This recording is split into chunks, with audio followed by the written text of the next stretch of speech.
dari kelas H S1 Pariwisata, Sekolah Tinggi Pariwisata Ambarukmo, Yogyakarta. Sebelum kalian menonton video ini, jangan lupa subscribe channel YouTube kelas aku dan jangan lupa share ke teman-teman kalian untuk menonton video ini. Jadi, saya di sini akan menjelaskan pengertian dasar tentang akuntansi. Apa sih akuntansi itu? Jadi, akuntansi merupakan salah satu sistem informasi yang menghasilkan laporan kepada pihak yang berkepentingan mengenai aktivitas ekonomi dan suatu badan usaha. Kemudian, pengertian akuntansi secara singkat, yaitu yang pertama ada proses, yang kedua ada mengidentifikasi, yang ketiga ada mencatat, yang keempat yaitu menggolongkan, yang kelima mengikhtisarkan, dan yang terakhir adalah melaporkan. Tujuan dari akuntansi adalah untuk mengumpulkan dan melaporkan informasi keuangan dan arus kas dari bisnis sampai dengan informasi keuangan. Kemudian digunakan untuk mencapai keputusan tentang bagaimana mengelola bisnis atau berinvestasi di dalamnya atau meminjamkan uang. Peranan akuntansi adalah memberikan informasi untuk digunakan oleh manajer dalam menjalankan operasi perusahaan. Ada dua pihak yang membutuhkan akuntansi. Yang pertama adalah pengguna internal, yaitu owner, manajemen, dan karyawan.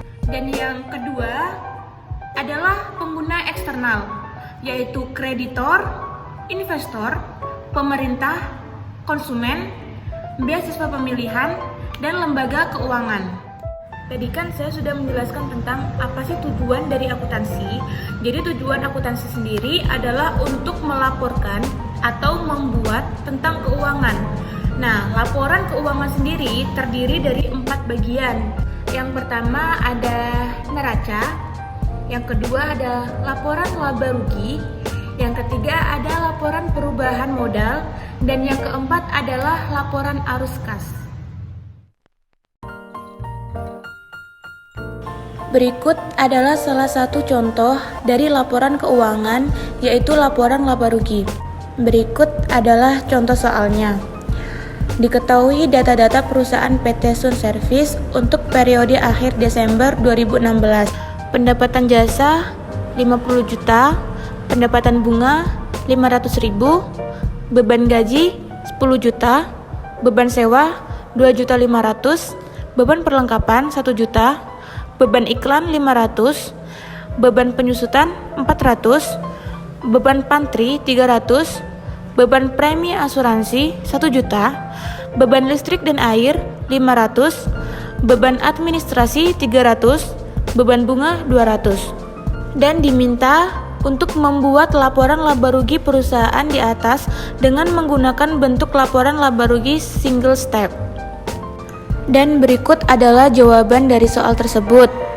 Jadi, pendapatan jasa yaitu 50 juta ditambahkan dengan pendapatan bunga yaitu 500.000 dan totalnya yaitu 50.500.000. Kemudian, semua beban-beban usaha yang ada di soal tersebut itu ditambahkan dan jumlahnya yaitu 16.700.000. Setelah menjumlahkan semua beban usaha, langkah selanjutnya adalah pendapatan usaha dikurangi dengan beban usaha dan jumlah totalnya adalah 33.800.000. Setelah semua selesai dijumlahkan, jadi perusahaan ini mengalami untung atau laba karena menunjukkan hasil plus. Terima kasih sudah menonton dan mendengarkan video ini.